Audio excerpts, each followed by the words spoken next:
Darian Henry is a filmmaker, digital media educator, founding member and assistant director of the film and media organization Youth FX. She has shot, directed, and produced over 20 short documentary, narrative, and experimental films. As an educator, she uses film as a means to build community, empowering youth from underrepresented communities. She is also the co-founder and co-director of NextDoc, an internationally known documentary fellowship that provides access and support to young filmmakers between the ages of 20 to 24 from diverse communities. For more info on Youth FX and NextDoc, please visit their website at youthfx.org and nextdoc.org, or follow them on Instagram at YouthFXFilm and NextDocFilm. And I'd like to introduce our other panelist, Frankie Y. Bailey. Frankie Bailey, PhD, is a professor in the School of Criminal Justice University at Albany, SUNY. She studies crime history and crime and mass media, popular culture, and material culture. She is the author of 5 mysteries featuring amateur sleuth Lizzie Stewart and 2 police procedurals novels featuring Albany police detective Hannah McCabe. Bailey is working on a nonfiction book about dress, appearance, and unequal justice. For more information, see her website, www.frankiebailey.com, frankieYbailey.com, and I'll share these links as well, and www.albany.edu/scj/faculty/Frankie-Bailey. And again, I'll put these in the chat. And with that, I would like to turn it over to our amazing panelists. Thank you. Thanks, Tor. Thank you, Tor. I wanted to shout out Albany Public Library and Tor for curating these 2 insightful and perfectly themed films. I'm Not Your Negro by Raoul Peck and Richard Wright, Black Boy by Madison Lacey. I hope all of you got a chance to view the 2 films. If you haven't, definitely go check them out after this conversation. First and foremost, I'm gonna start with how they made me feel. Both films incited like a wide range of thoughts and feelings from me, especially considering how much they align perfectly with like these very, very wild times we're currently living in with coronavirus, the political climate, and the endless ongoing movement for the preservation of Black lives. Frankie, I don't know how you felt, but I was so mad watching these 2 films. Like both of them tapped into an ancestral memory and an ancestral rage that I personally feel like all Black people across the globe carry.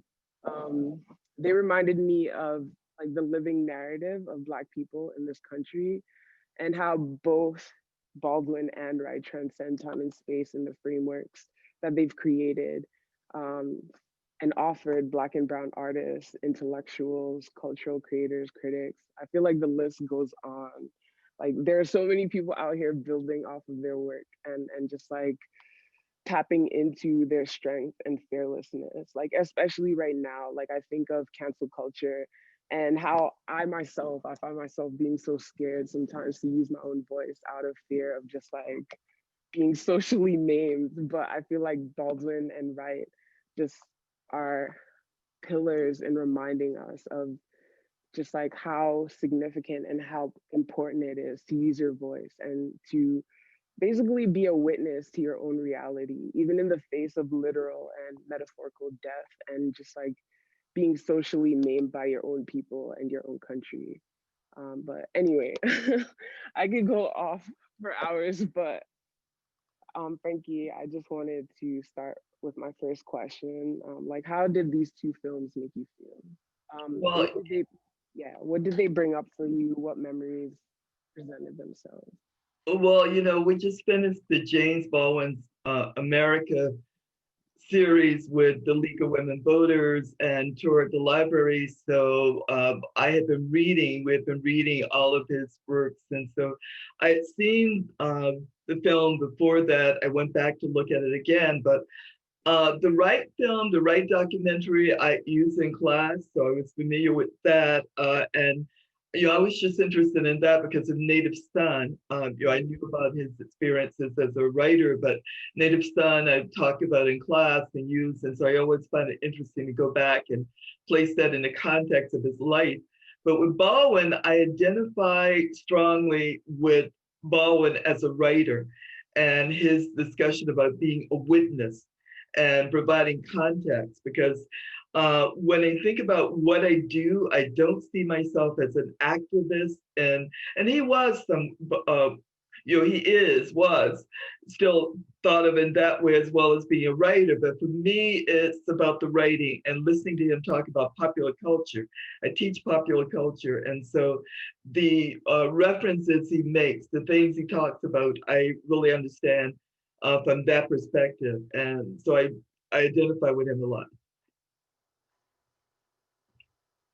Thank you. Yeah.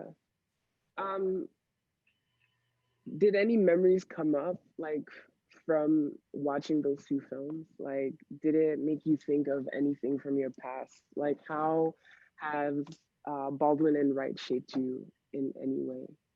I don't think Wright has shaped me at all, other than as an academic when I was an English major, and then later as a graduate student, and then since then using him in class. Mhm. His life is really interesting, but I identify with him most in terms of his writing, particularly Native Son, because I've taught that so much. But with Baldwin, again, because he's talking about something I experienced as a child, in terms of popular culture, when he says, that line and the Indians are us or something. Well, I grew up watching Westerns. I grew up watching, being very much a part of American popular culture. I still am. So I have to go back now and, something I didn't do at the time when I was watching this in real time. I need to go back often and re-experience that from the standpoint of someone who is older and more knowledgeable about popular culture and the stereotypes and how it was shaping what I believe and how I saw it. So one of the things I'm always doing is going back to that point, and from the 1950s, before I was really aware of what was going on, then long after that, with each new decade, as I'm becoming more and more aware, and looking at how that was happening in terms of American, not just popular culture, but history, the images that we were seeing, the stereotypes, the archetypes. And since I looked at popular culture long before that, I start with the 19th century, I'm really coming forward into the 20th century and into the 21st century. And then I look at the point where I enter in and begin to understand what's going on. And that really doesn't happen for me a lot until I actually get to college or maybe graduate school. I mean, it's not like I'm actually reading Baldwin in high school. I mean, that didn't happen. Okay, thank you. Um, I wanted to touch on just like the various emotions that each film brought up. Um, the ones that stood out to me the most were like anger, rage, and fear. I think about how in I Am Not Your Negro, there's that one quote that Baldwin says where he's just like, it is possible to accept the premise of the story. It's impossible to accept the premise of the story, a premise based on the profound American understanding of the nature of the hatred between Black and white. The root of the Black man's hatred is rage, and he does not so much hate white men as he simply wants them out of his way, and more than that, out of his children's way. The root of the white man's hatred is terror, a bottomless and nameless terror which focuses on this dread figure, an entity which lives only in his mind. This quote resonates with me so deeply because it reminds me of my own rage and all the ways I've been taught to break it down, synthesize it, transform it into tangible things. Like for me personally, a lot of the films I've made or the programs and spaces I've co-created through Youth FX have been powered by rage. Like rage has attributed to so much of my success as an artist. But there are so many layers to it. Like the fact that you even have to distill it for the sake of your own preservation is wild to me. Or like leaving rage behind to retreat and find like momentary peace in the fear you've inherited as a means of self-preservation and survival as well. It makes me think of the double conscious that Du Bois alludes to. Mhm. And I even think about Margaret Walker in the Richard Wright doc, and the scene where she points out how to the average person, which to me is like coded language for white people. She basically is like Wright was a happy-go-lucky man, and he hid his anger as a means of maintaining an upper hand, to self-preserve himself and as strategy.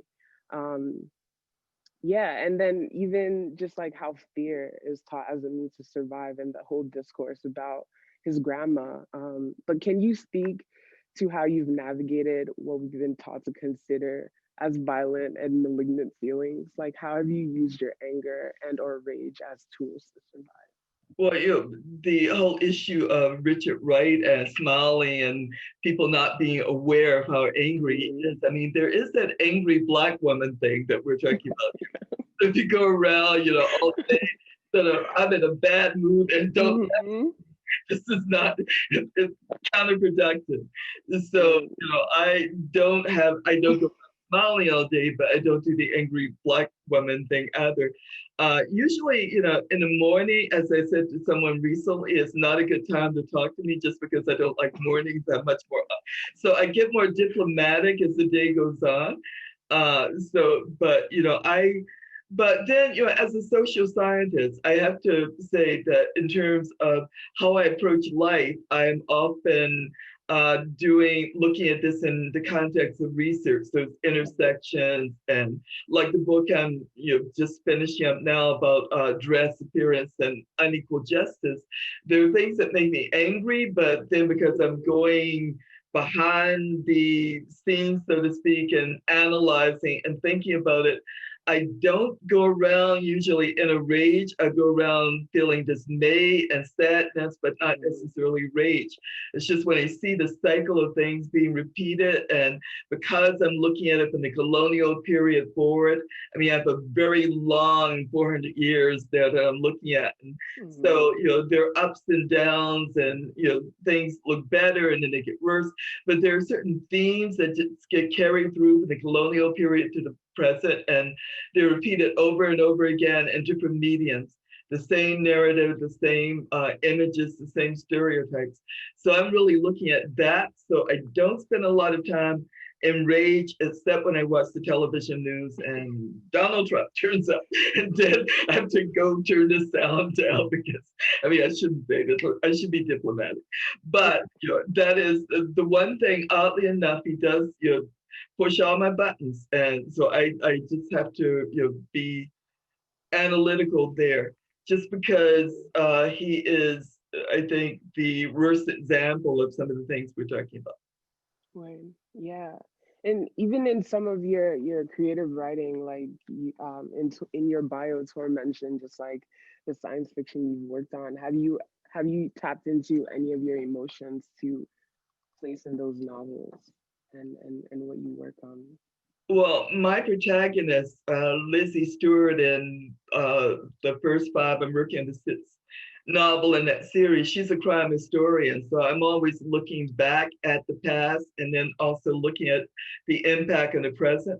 So I'm drawing on real life cases there, and then using that as the starting point for those mysteries. And doing that, it gives me a chance to comment to another audience that wouldn't normally read my academic books, or although I write for a general audience, even when I'm writing academic books, but then wouldn't be reading those academic books and articles unless they knew they were accessible. I can reach that audience to the mysteries and the police procedurals in a way I normally wouldn't be able to do. So I think of myself as providing context. I mean, historical context, popular culture context, material culture, the things of criminal justice. That's the way I see my role, that I'm not necessarily out there as an activist in the streets, because that's not what I do well. I think everyone should do best what they do.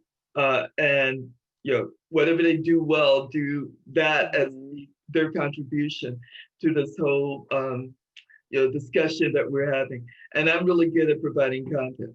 So that's where I approach it. Thank you. I feel like at any stage in our lives, we've all like experienced fear, but the fear that I want to address is just like the generational fear that we've been taught, that's like embedded in our DNA. Like, how have you overcome whatever conditioning you've received around fear? I grew up in the South, in Virginia. That's my hometown, Danville, Virginia, the last capital of the Confederacy. And I have to say, in Virginia, I don't recall feeling fear, but this could be because, I mean, I was young, not old enough to participate in the civil rights marches or anything. And they were going on in the city, and we were just across the city border in what we call the country in Virginia, suburbs nowadays. But I mean, my parents would go off to work in the Denver cotton mills where a lot of people were working, and they would come home and we would listen to what was going on in the radio, and they would say something about it. But they were very protective of me and my brother, and so I don't really realize, I don't remember thinking back feeling any type of fear because I wasn't quite old enough to understand what was going on. Other than what I was hearing. And because we were living, I mean, it's hard if you live in the North and you've never lived in the South. Our neighbors across the road, literally across the road from us, all on one side were white, only the other were our house, and my mother's two brothers live on each side of us. And we walked back and forth across the road. You were neighbors. So we didn't really think of them as being dangerous or a threat, although I realized years later, my father joked, that's where the KKK used to meet up the road in the woods. But no one was really that concerned about it, even though in the 1920s, the KKK rallied downtown, but Danville has always been kind of odd because in Virginia, people pride themselves on being genteel, aristocratic.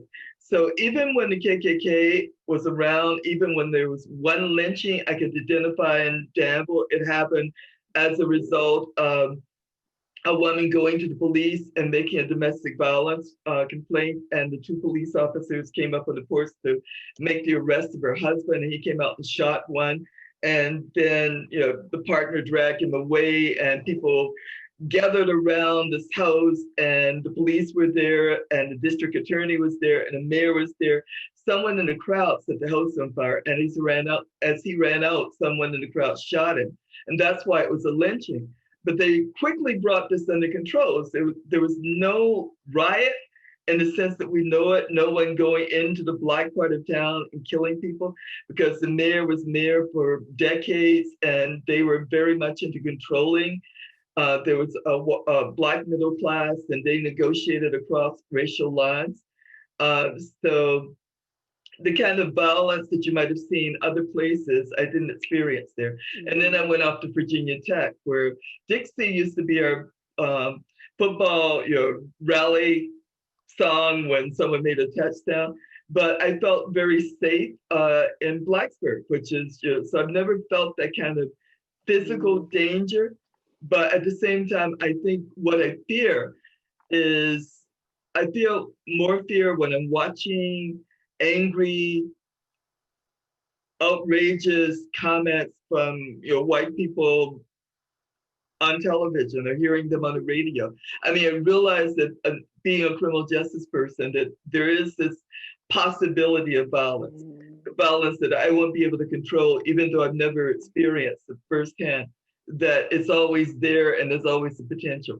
And that's the thing I fear most, that reasonable people will not be able to keep this violence under control long term, that after the election, something's going to happen, or that it's just going to be out of control at some point.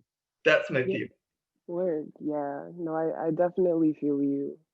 In terms of just like well-meaning people or people who seem totally normal having the potential for violence. Like, it's sometimes scary for me to just like drive around in the state. I feel safer driving in Vermont than I do in New York State, which is crazy to me.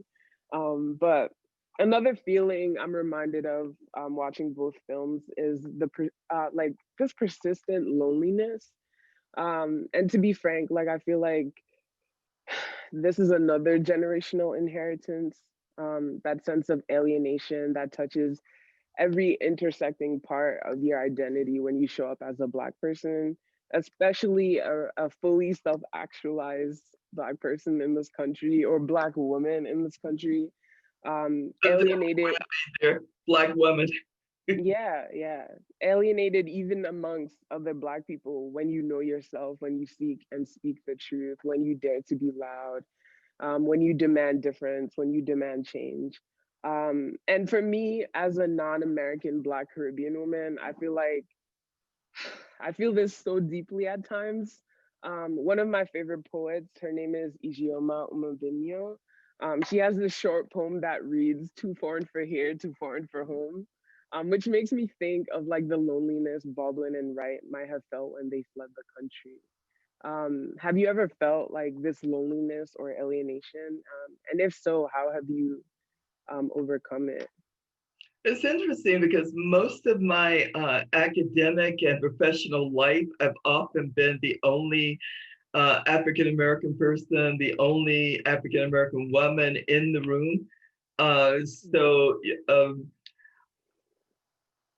I think, yeah, usually at some point there is someone in that setting, and it's usually another a white person in that setting.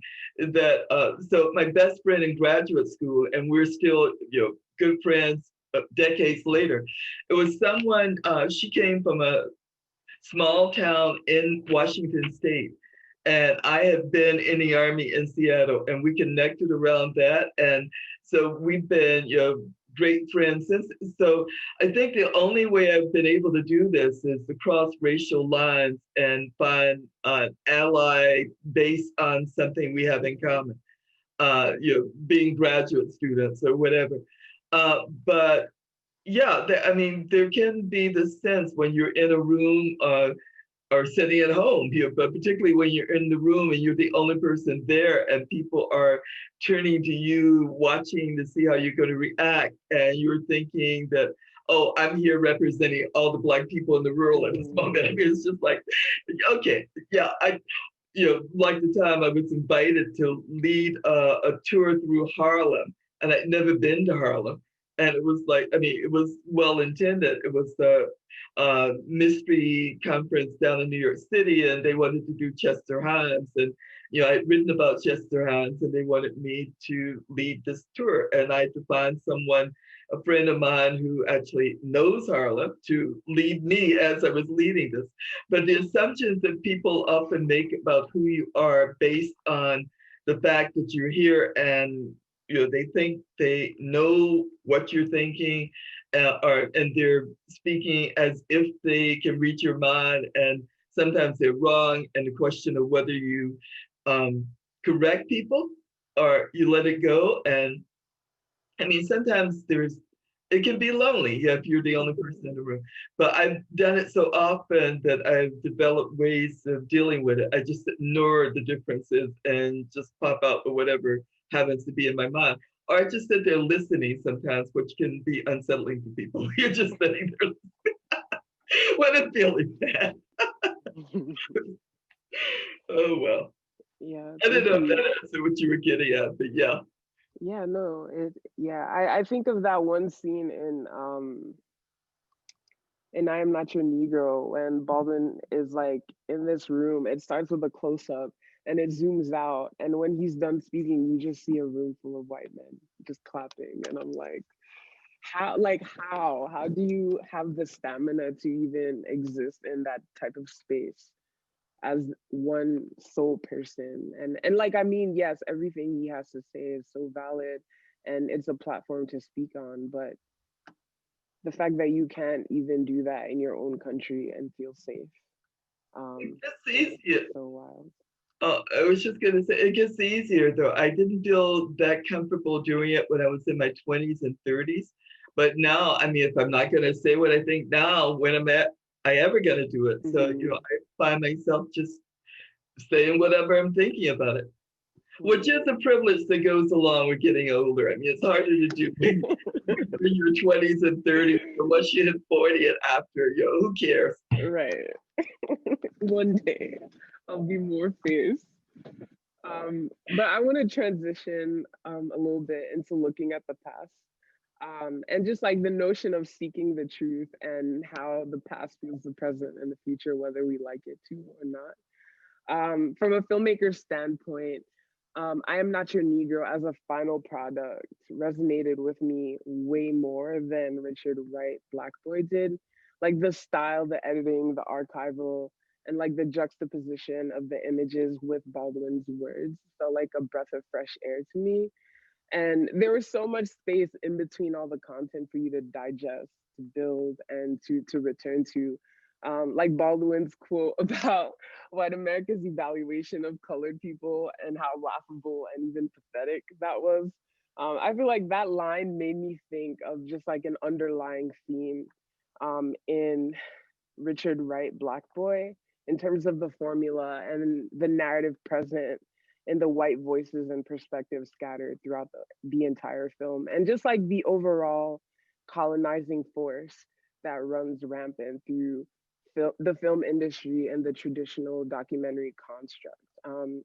Like seeing the truth for me is such an integral part of my existence and my process. And as a person and as an artist, like I love looking back at the past, and I love looking to other people, and just like looking at their lived experiences to make sense of the present moment, in all aspects of my life. Like I love looking at the past to see how I can navigate the future and how I can dream bigger and better. And basically just like make it forward into the future as much as possible. But beyond James Baldwin and Richard Wright, especially right now, I feel like I've returned to folks like Octavia Butler, Toni Morrison, Gail Jones, Zora Neale Hurston, Patricia Hill Collins, Harriet Tubman, and so many more fierce pillars in quarantine, especially right now in quarantine. But my question for you is, what motivates you to look to the past? And when you do, what do you look for and who do you look to? Well, again, I hate to go back to being a Southerner, but I mean, Southern history is so fascinating that you just have to, and that was something I grew up with first before I got to African American history. But Southern history in itself is so fascinating, and being from the last capital of the Confederacy made me think a lot about concepts like honor, which is a social construct. I mean, there is no just honor, just something that stands, but the whole concept of what honor means in that context of the Civil War, and that is the war for Southerners, the Civil War.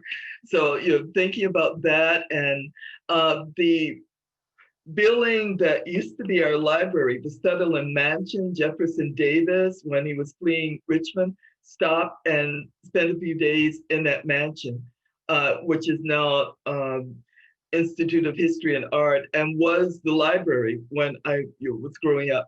So, passing down Millionaires, Main Street is Millionaires Row, there are all these wonderful Victorian mansions, and that library that is now an art institute, and seeing that and looking, thinking about that history and how people responded to first to the Yankees arriving in Danville, and how that played out during Reconstruction. I mean, there was no way I could not be fascinated by history growing up there. So, it's what Faulkner said, for Southerners, I think for everyone, history is never dead. I mean, it's never gone. It's always a part of our living and breathing. And so I don't know how to relate to the present without thinking about the past. I need that context, which means I spend a lot of time dragging people back into the past when I'm talking to them. But I think, it's fascinating for me that so many people don't know history, that they have no context. And that includes people who are dealing with the criminal justice system, that they don't have context for talking about what's going on in the present. Yeah, I mean, as I feel like it's by design at this point with the educational system, where people just like the institutions completely disenfranchise you from the truth. And when people don't have access to the truth, like how do they know themselves and where they come from and where to go? And that's why like the past to me is so significant, especially after leaving school, like graduating high school, trying college, and just like resorting to self-education. Like I feel like the past is like the best means of just like learning and learning about the present moment and learning how to move through the present moment. So So how it, did I'm sorry. no, go How ahead. did you take that self-education? I mean, did you start with a reading list, or did you watch films, or when did you begin, and how did you do it? I mean, it's a mix of both. Like I definitely, I feel like my whole life I've always been way more mature than all my age peers. And so I would always hang out with the older people in my community and ask questions like what was it like back then? Or just like visiting my grandma's house and hearing stories about like my family and like where we grew up and where I came from. And even in the midst of that, like in the midst of us cooking, asking questions like why do we do this that way? Or why do we not use that instead of this? And just like the everyday conversation of getting to know someone, I feel like is like history in and of itself. I think of all my elders. You could even be 5 minutes older than me, and and I feel like you're like a living ancestor, and you have so much knowledge to pass on. But I think for me, it was just like my inherent curiosity and just being so curious and wanting to know how everything works and wanting to know why everything is and was the way it was.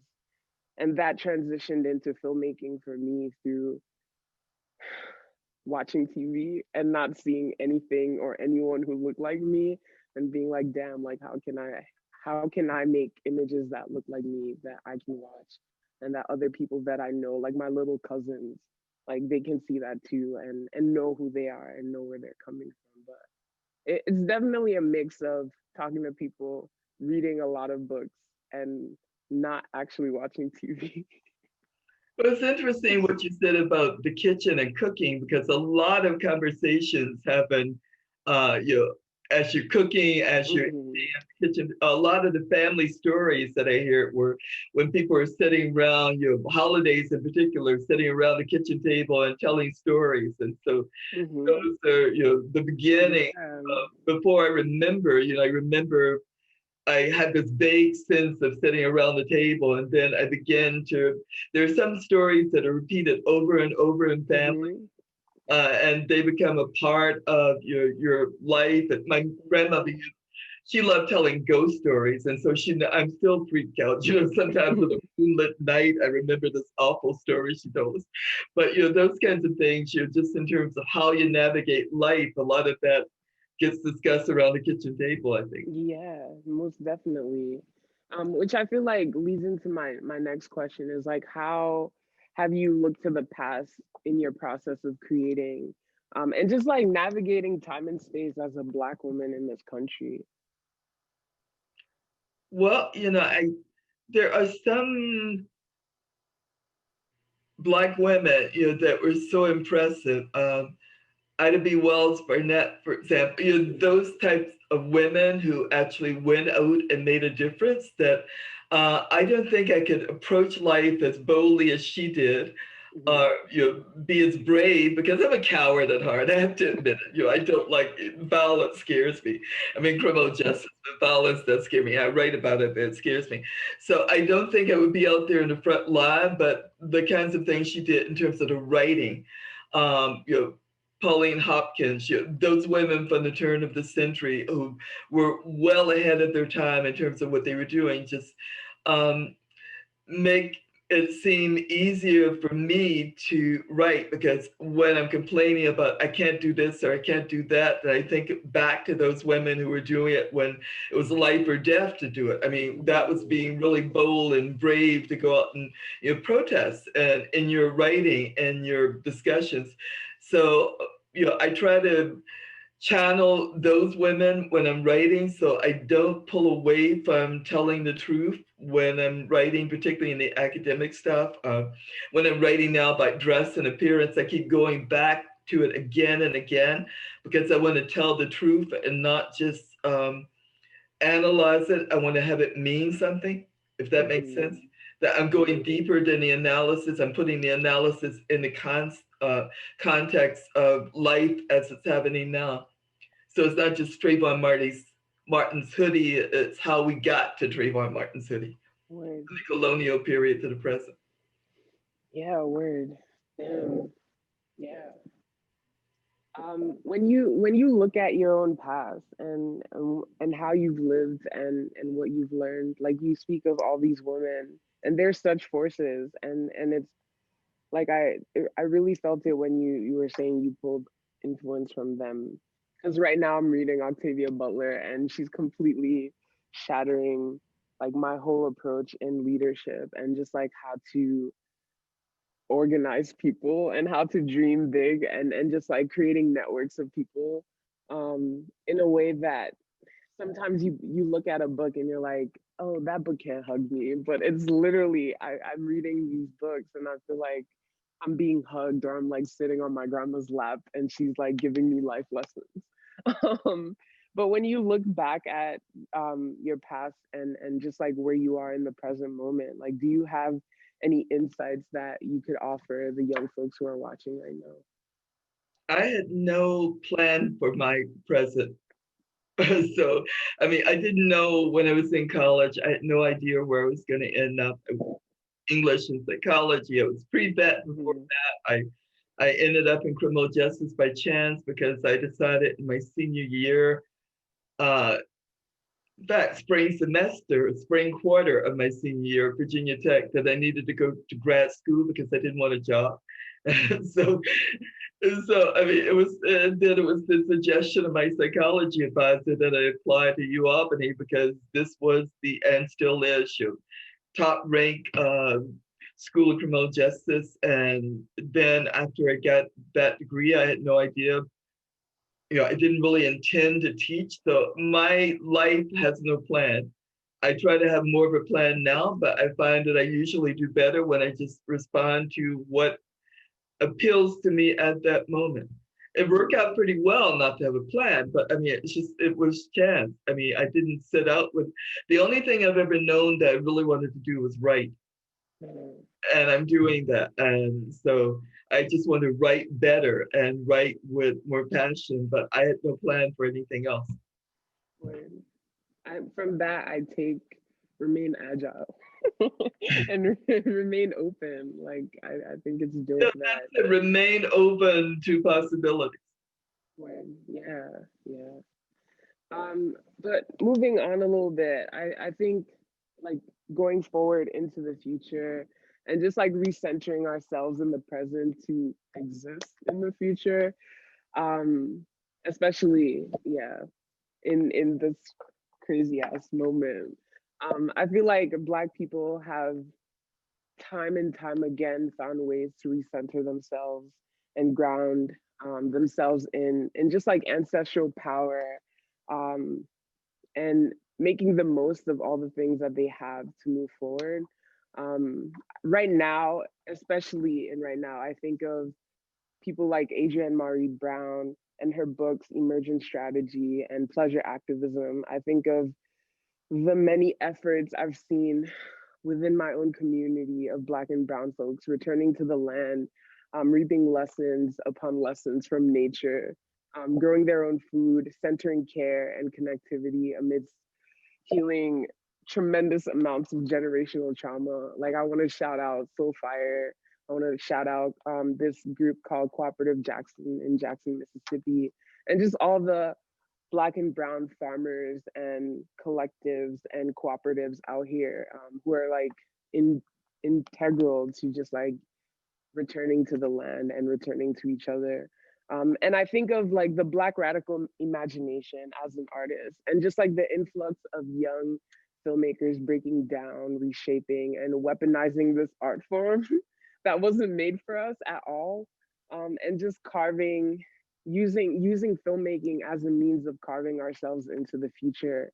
Like the return of surrealism in Black film, like Afrofuturism, Black horror films. Like I think of Jordan Peele, I think of Nikyatu Jusu, and just like the overall Black experimental as an aesthetic. All of those things right now currently bring me so much joy, even the terrifying stuff. I feel like everyone this week has been telling me to watch Lovecraft Country, and I'm just like, I'm like, hold on, I need some time. But where have you been finding joy in the midst of this global socioeconomic political chaos? Yeah, I'm glad you mentioned farming because I think land ownership is so important.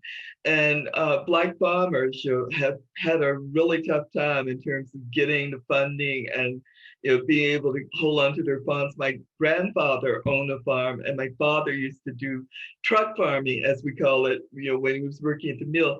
And then when he died, and my grandfather was dead, and so my brother and I ended up, because neither one of us was going to be farming. I'm here in New York, he's a plumber, so we ended up selling that small piece of land. But I think it's really been tough for Black farmers, and so it's good to see that resurgence of people trying to go back to the land and claim that property.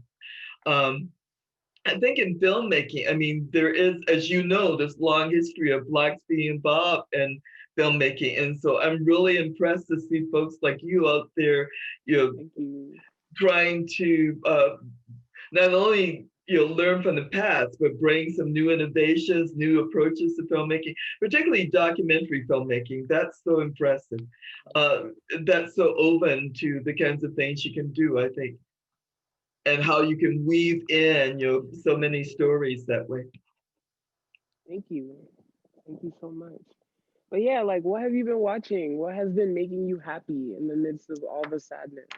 I watch everything, and most of the things I watch don't make me happy. I have to watch. I watch the Andy Griffith show when I want a warm place, or those folks in Mayberry. Black people later in the show, but it's kind of Mayberry RFD, which is kind of it's a model, actually, oddly enough, for community policing, which we normally don't think about. But I mean, Andy and Barney and Mayberry, that is community policing, as some people have pointed out about that.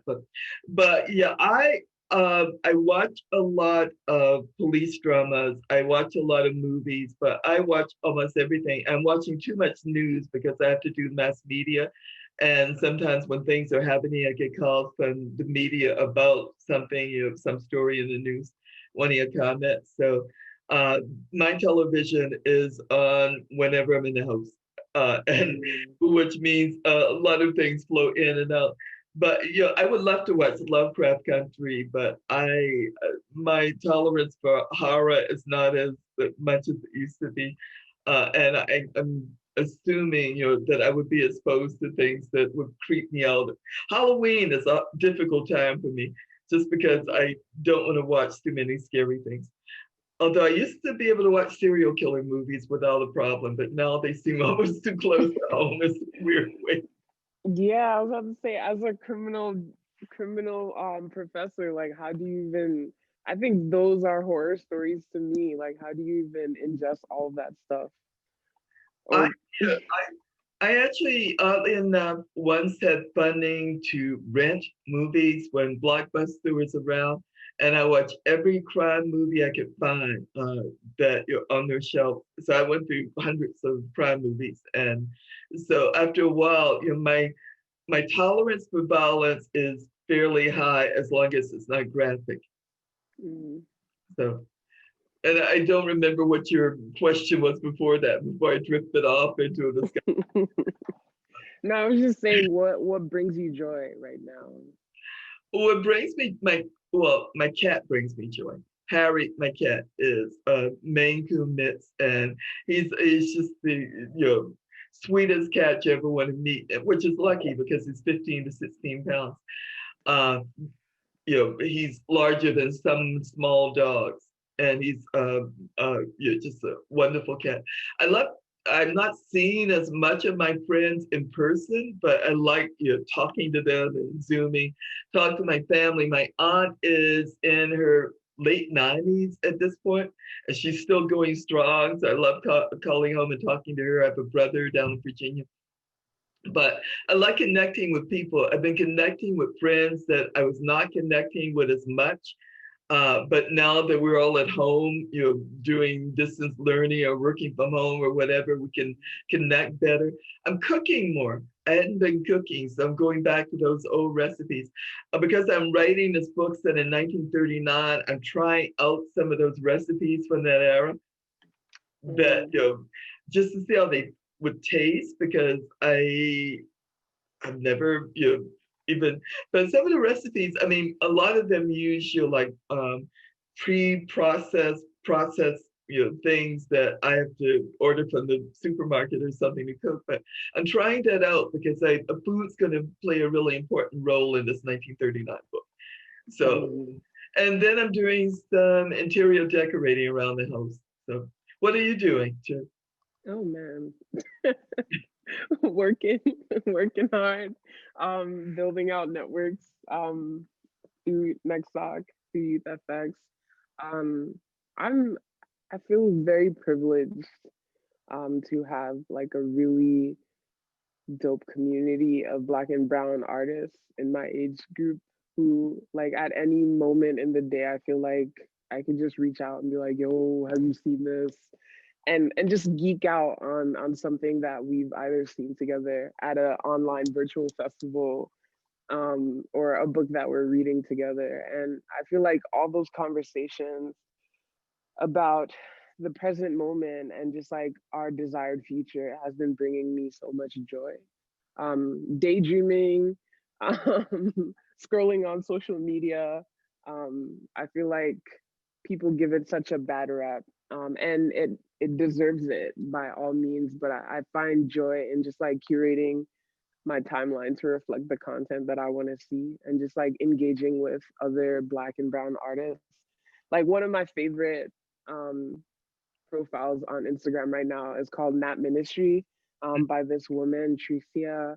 I don't remember her last name, but her whole ethos is around rest, and rest as reparations, and just like combating the colonialist construct by actually putting your phone down and taking a break, and or just like taking a nap to generate an idea that you're stuck on.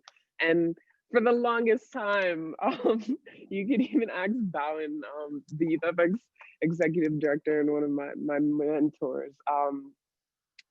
He always clowns me on how long I take naps, like, or how many naps I take in a day, but literally it's like my brain exercising or just like processing an idea or a number of thoughts.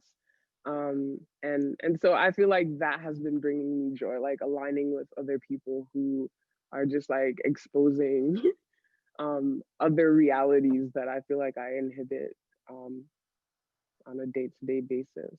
Well, I should have mentioned that because I've been taking part in like 2 or 3 different book discussion groups. We just so I've been leading a book discussion on crime fiction by writers of color for the Center for Fiction down in New York.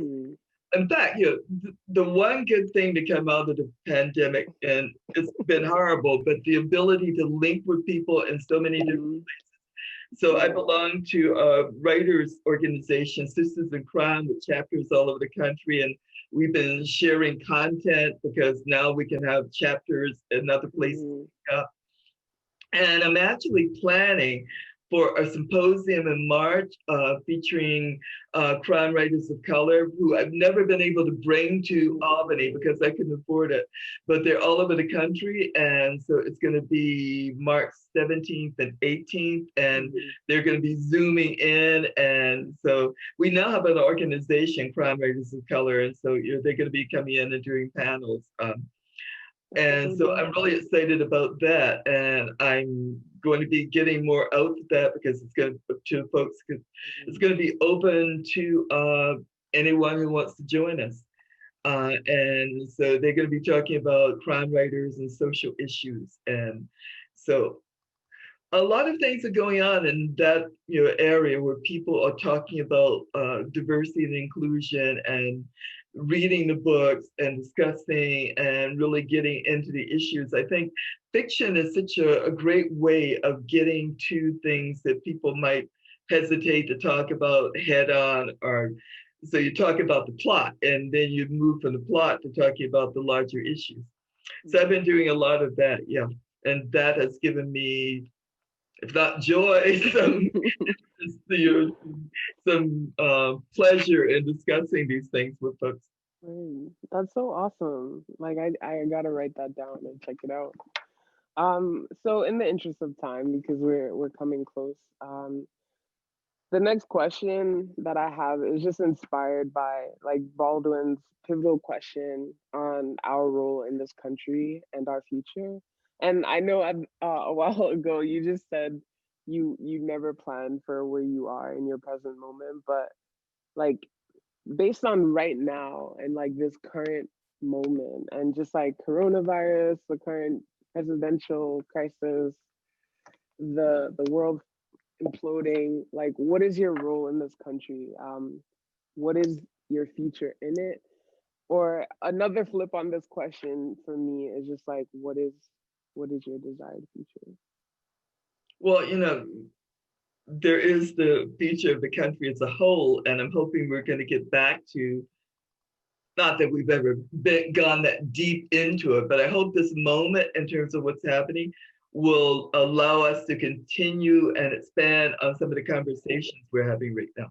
I think, again, this virtual reality, this ability to connect with people and talk to people that we might not come together face to face because people would not come to certain things or be hesitant to connect in ways by walking into a meeting or walking into a conversation. Now we can just have people log on, listen in, join in, and I hope we just expand on that conversation, that we're able to build on that and go deeper than we have before.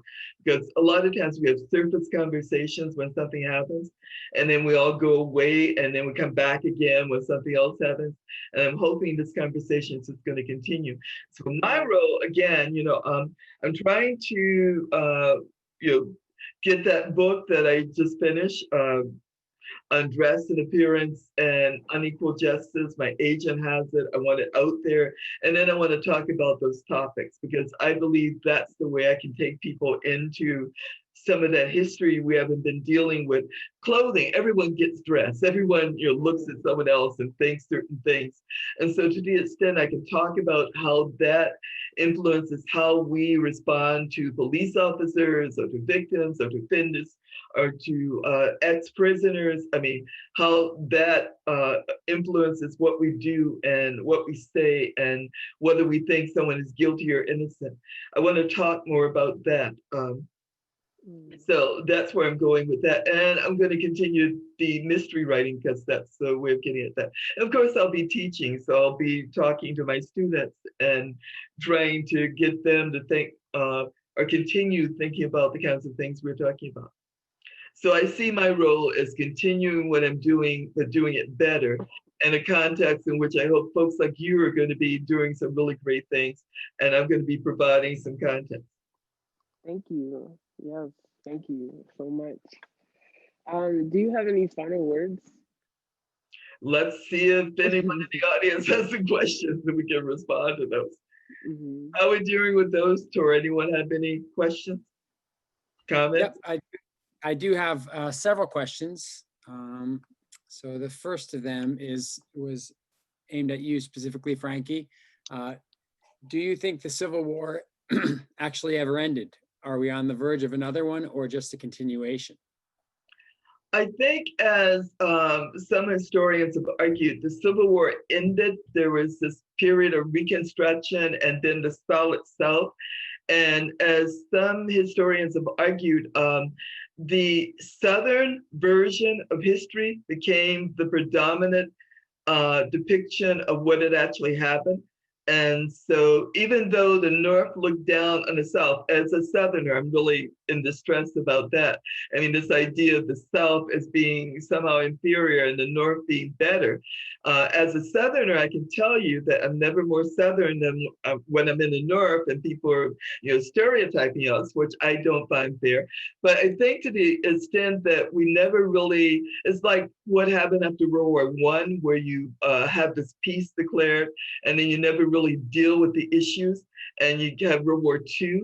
So I think to that extent, there isn't really the will for a civil war among most people, but I think there's that darkness there that we've never dealt with. And there are certain people who can bring it out, like our president right now, who gives a platform for those people and enables those people to be bold and be visible. But frankly, I'd rather have people who are hating be visible than invisible, because that's not knowing what they're doing is not good. So, to the extent that they're out there and speaking, then you have some sense of what the problem is and how we should be responding. But yeah, I think there's always a potential for a civil war to the extent that people can convince other people of conspiracies and get their hate out there. And another question, an attendee says, I learned a lot from seeing Black Boy. Thanks. Discussions of the tools and autobiography and history by you and about the authors are fascinating. I appreciate looking forward to more consideration of Black women's work. I'd be interested in hearing both of your reactions to seeing Wright featured in the unsuccessful film of his own work. Yeah, I think,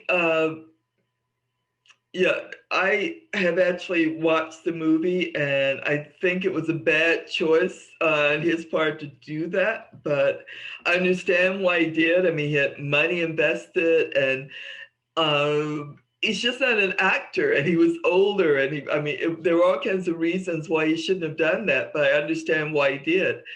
It's like an author trying to read your own book. For an audio book, you have to, sometimes it's better just to get an actor to do it. What can I say? He tried. I haven't seen it. I felt the opposite, only because I feel like in the documentary I was really frustrated at the fact that Orson Welles was awarded so much and just like recognized so much for his rendition of his work.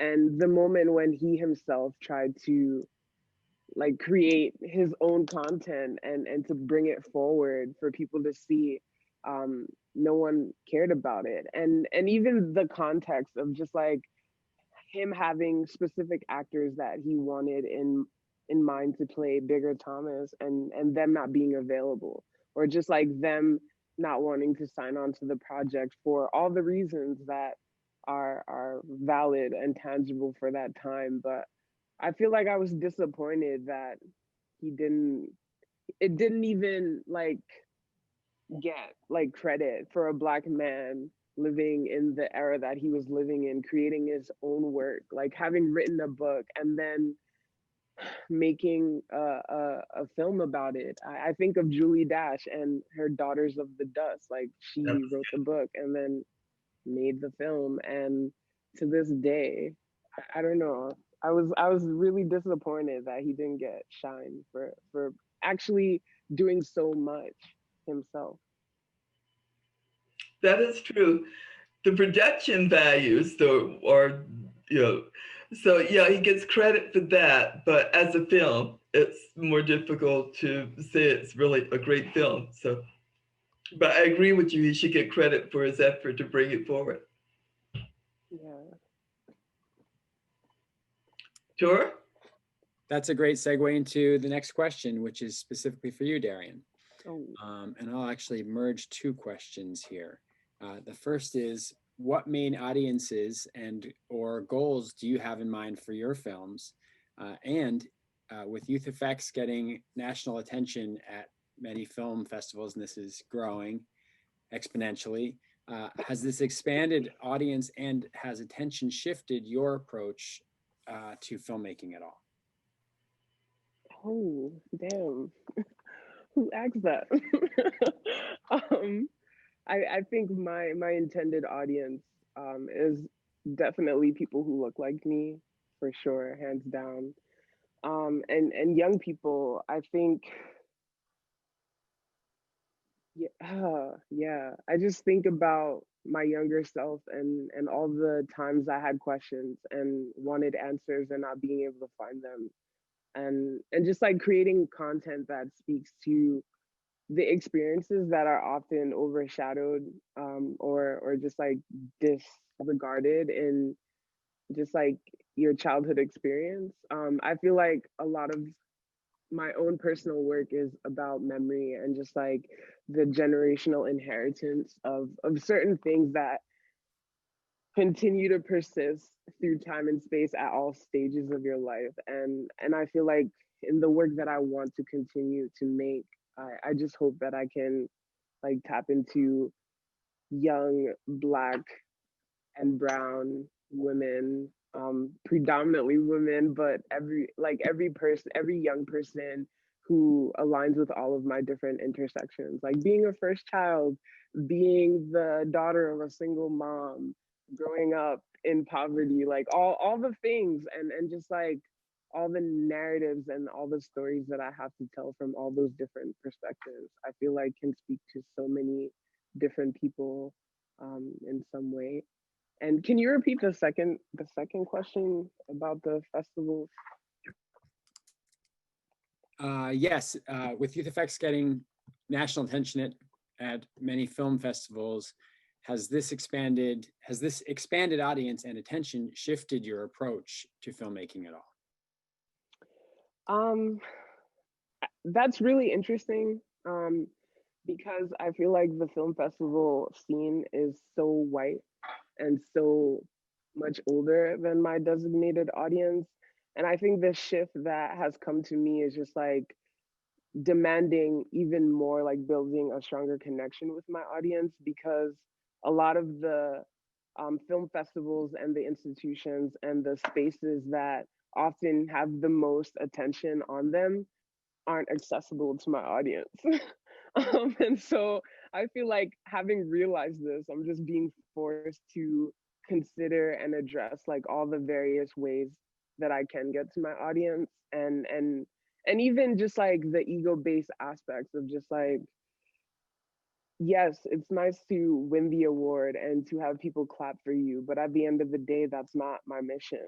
And I feel like having a room full of 10 young people watching a film that makes them laugh or makes them talk throughout the whole film, or just like play with each other in the midst of watching, I feel like that means so much more to me than a room full of white people who are just going to be offensive at the end of the film asking about something that has nothing to do with the film, or just like completely missing the story and not letting it into themselves in a meaningful way. And so, yeah, I think all the shine that we've been getting has definitely shifted our approach, and being more intentional about where we bring our content and who we want to see it, because the dominant culture isn't the main audience.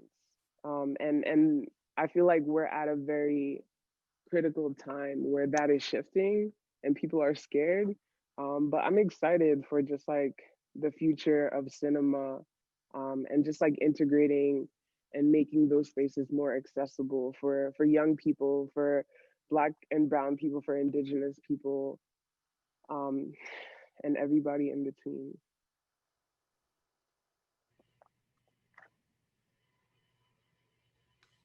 Thank you. Mm-hmm. Sort of a similar question for Frankie, about the various books written by Wright. So you mentioned several times that you teach Wright, specifically Native Son. Mm-hmm. What about his other works? I was so surprised to see how many books he actually wrote, and yet the trajectory was all downhill after Native Son. I've used short stories from him now and then, but yeah, normally I like Native Son because I use it in the context of a real life crime that occurred in Chicago and some other things that he was using there.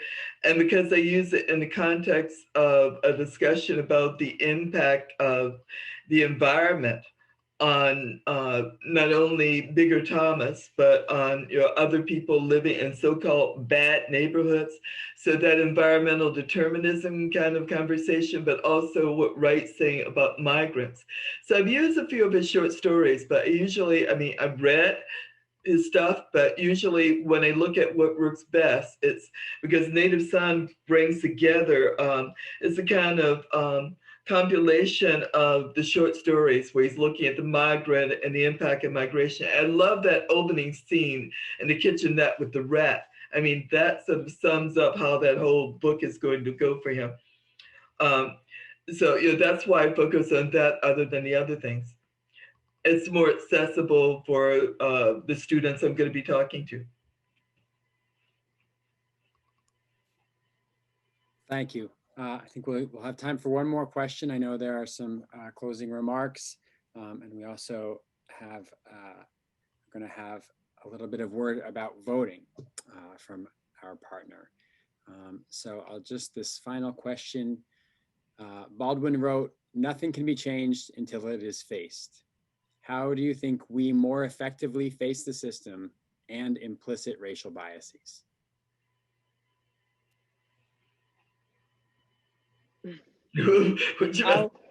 I'll answer the first part of the question.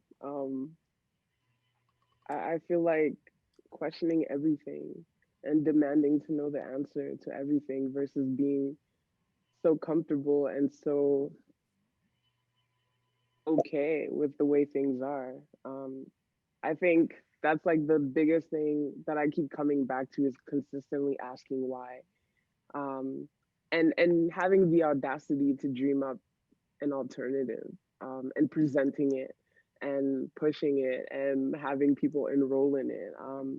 I think one of the biggest lessons that I'm reading through Octavia's writing is just like we acquiesce so much to the ways that things are because we're tired and we're exhausted, and we eventually get so comfortable in how they are and how they operate and how we benefit from them or don't benefit from them, or how they perpetuate things that make us feel safe and comfortable. But I think especially for Black and Brown people in this time right now, I think it's so important to just like demand what's yours and demand what belongs to you and demand. And I'm saying that and I'm just like, damn, why we gotta demand shit all the time? Like, why people need to wake up and start actually making moves too, so we don't have to do all the work ourselves. But I think a major part of that is really like, damn, why is that like that? And how about this? And having fun in the midst of it. I feel like we forget to have fun in the midst of like changing large structural things. Like the white dudes who came and created this, like they were just shooting the shit, shooting ideas, and like why can't we do the same, especially right now? Yeah, this reminds me, as you were talking about having fun, and oddly enough, I suddenly thought of All in the Family and Archie Bunker. I mean, that was, oddly enough, it was a comedy, but it was must-see TV, and people across your racial, ethnic, class lines used to sit around watching Archie Bunker. I remember my family would gather to watch Archie, and this guy is a racist. But what we see happening over time as the show goes on, it follows his trajectory where he over time, for various reasons, changes in his life, moves from this guy who makes the most racist. I mean, he's a white collar, poorly educated man, and he's sitting there making all these comments. But over time, there's this trajectory where he becomes, if not liberal, he begins to see himself and understand who he is. And I know we can't replicate that in real time, but my approach, if I wanted to get people to talk about whiteness and what it means and the impact of this construct, this social construct of whiteness, and how it requires that certain other people be not non-white or not white, and black and brown people become the other. If I wanted to get people to talk about that, I think I would have everyone sit down and watch Archie Bunker and watch his trajectory and talk about what's happening in this man's life, because that would be something that would be non-threatening, but at the same time force people to acknowledge that this kind of thing was going on in front of them. That was just an idea, because I always think of things in terms of what I can use in popular culture to get people to where they're feeling non-threatened enough to be able to talk about real things. And so that's why I draw on that kind of thing. But yeah, I agree with you completely that it becomes really tiresome to have to over and over again explain to people why this isn't good and why we need to do something about it. And we've been doing this a lot, and it really becomes tiring. Thank you both. Yes. And I'd like to hand it back to you, Darian, for closing remarks. Thank you. I wanted to close with a James Baldwin quote from the film. Actually, I feel like this quote hit me really hard because as I've been in quarantine, I've just been thinking about self-actualizing and just like standing in my own strength in the way that he did and in the way that so many other people have. I think of Zora Neale Hurston so much too, thinking of this quote. But when you try to stand up and look the world in the face like you have the right to be here, you have attacked the entire power structure of the Western world. And for all the Black and Brown folks tuning in right now, I think like the question, I wanted to leave with a call to action as well. And something very simple, not necessarily like overbearing, but just like, what is your desired future and how will you manifest it? Like dream big, dream hard, and just like, who do you know? Who do you know in your immediate family, in your immediate community, who can support you in getting closer to all that you desire? And for all the white folks and the white adjacents and the accomplices and the allies, I have one word: reparations. Like reparations, straight up. And it doesn't always have to be monetary. It literally could just be resources, and resources is a very broad term, but reparations.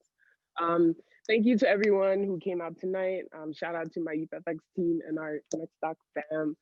Stay tuned and follow us, Youth FX, on social media at Youth FX Films for upcoming programs and virtual events. If you felt the weight of my call for reparations and have access to resources, I strongly encourage you to find well-meaning POC-led organizations in the community and institutions that have supported POC in the community. Visit Youth FX website, donate to us, donate to Albany Public Library for additional support. Like, they're doing a really great job. But yeah, holla at us. Darian, thank you for doing this. This is great. And Tor and Gail, thank you so much.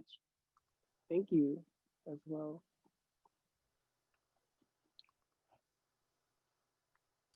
You both. I want to again thank our panelists, Darian Henry and Frankie Y. Bailey, for this amazing program. Tonight's broadcast was recorded and will be posted to the library's YouTube page later this week.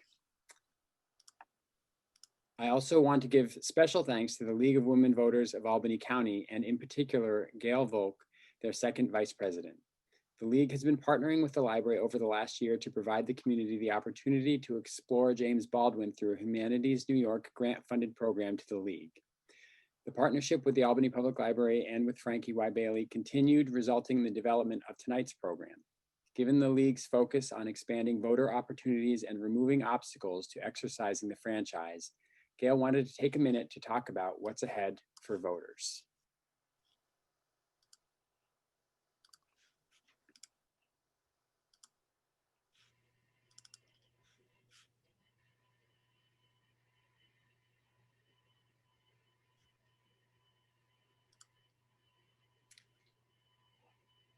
Gail, if you can unmute yourself. Okay, I'm unmuted, and there's my picture, so I'm here. I did want to thank Frankie and Darian, and this has been a great journey. Certainly, Frankie, it's been a long road since our first conversation, and for Darian leading such an important program today, and of course Tor, who I will continue to partner with in different ways too. But one of the things that we want to impress is a few important dates, like right now early voting is going on until November 1st, and that tomorrow is the last day that you could apply for an absentee ballot online. You can do that. There's a website here for information about the early voting. And maybe you want to just take a screenshot of this and save it so you could refer to it. And underneath is the website for the absentee ballot application that you can file. But I will say, while you can put it in the mail, there might be some concerns about it getting there quickly enough, so you can drop it off at an early voting site or have someone else do that for you. Underneath that is Vote 411, which is another important website where you can check to see information about who is running in the elections that you're voting on right now, and the candidates and their positions. Another thing that you can do is check to make sure that your voter registration status is current, and that you can take a picture of it and bring it with you when you do go to vote, if you go to vote in person. So if there are any questions, you've got a picture of it right there. It is at this point past the deadline for voter registration, but obviously all of this pertains to people who are already registered and eligible to vote. Underneath that, what we have is some hotlines that if you're finding that there's a problem that you're witnessing for somebody else or yourself that you're concerned about, some voter intimidation, anything like that, that there are hotlines there. You have the Attorney General's office hotline and election protection hotline. So please note that information. And underneath that, we have the League of Women Voters website, lots of resources there that you can refer to going forward. And then our motto underneath that is democracy is not a spectator sport. We are nonpartisan, but we want everybody to vote. We encourage it. And I think that it's one of the things that Darian said, I'm not sure she disappeared, but was speaking of reparations, and something that just to be aware of, that there is something right now that's been introduced many times for about 30 years in the Congress, that is HR 40, that is sponsored by Representative Shirley Jackson Lee, that is on reparations and calling for a study about how that might come about, or a commission. So one parting thing that I would say was that in I Am Not Your Negro, one of the comments that James Baldwin made that was, I jotted down and I don't have it, I'm just paraphrasing it, was that most people who say they care really don't, but what they really care about is safety and profits. So that's something that I just feel like it's important to think about that and say, okay, if you really care, is it more than safety and profits, or is there something bigger that you want to fight for and work towards?